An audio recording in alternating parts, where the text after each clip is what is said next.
Silaha zinazotumiwa na wanajeshi wa Urusi katika operesheni maalum ya kijeshi zinaonyesha ufanisi mkubwa wa mapigano. Mkuu wa vikosi vya makombora na silaha za Urusi anayefahamika kama Luteni Jenerali Dmitry Klemenko amesema hivyo.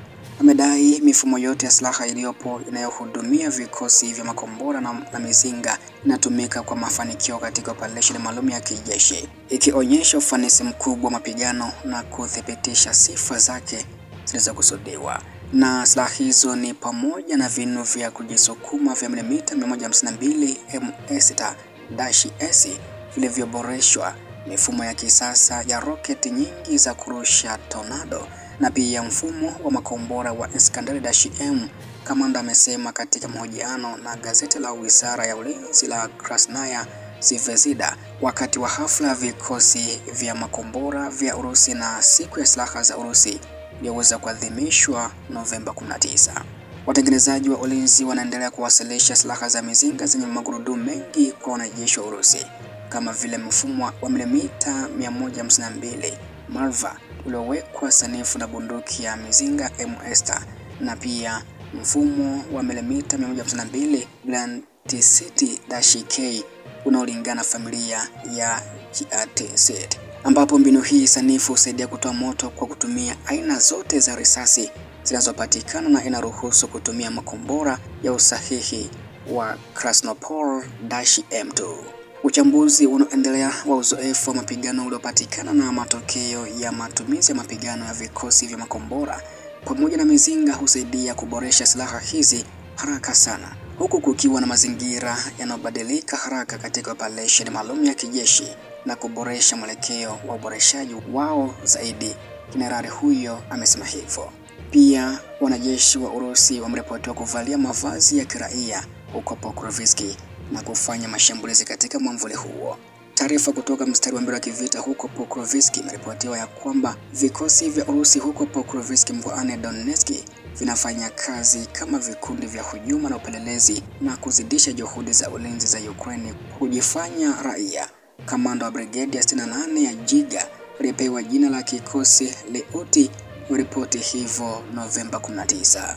Mwanajeshi yoyote wa Urusi anayevaa mavazi ya kiraia au kuvaa sare za vikosi vya Ukraine au huduma zingine za usalama za Ukraine anakiuka sheria na desturi za vita na anaainishwa kama uhalifu wa kivita.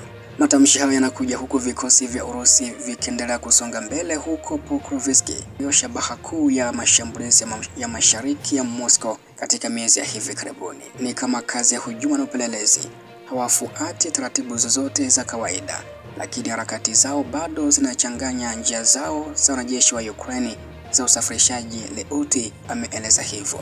Vikosi vya Urusi pia vinajaribu kutumia hali ya hewa, mvua na ukungu kupita katikati ya jiji wakati ambapo ndege zisizo na rubani za Ukraine haziwezi kuwafuatilia. Wakati huo pia jeshi la Urusi huepuka kupeleka vifaa vizito huko Pokrovsk mara nyingi sana, kwani hushambuliwa haraka, ambapo pia askari wa brigedi ya 68 walishambulia tanki la Urusi mnamo Novemba 19 lilipokaribia mji huo. Vikosi vya Urusi vimeacha majaribio hayo kwa muda mrefu, wakati vitengo vya 16 na 20 vya vifaa viliingia kwa wakati mmoja, kwa sababu ni vigumu kuficha vifaa, ila zitapatikana hata hivyo na kuvichoma, Leuti amesema.